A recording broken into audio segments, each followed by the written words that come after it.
We are now witnessing a tipping point. You see, the burden of proof used to be on the believers to prove that UFOs are real. Now the burden of proof has shifted to the government and the military to prove that they're not real. But the evidence is overwhelming.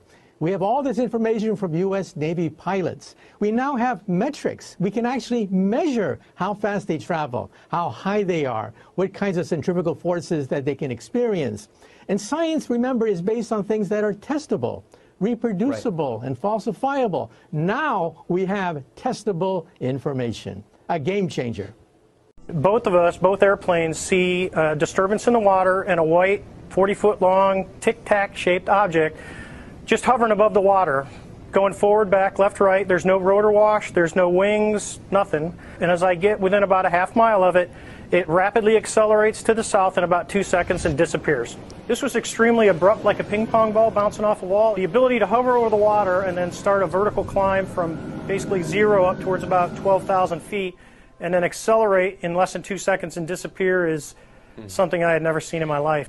I believe, as do the other folks that were on the flight, that when we visually saw it, that it was something not from this world. We are well beyond right now establishing whether or not these things exist. It is an absolute fact that they are there. There is very compelling evidence that we may not be alone.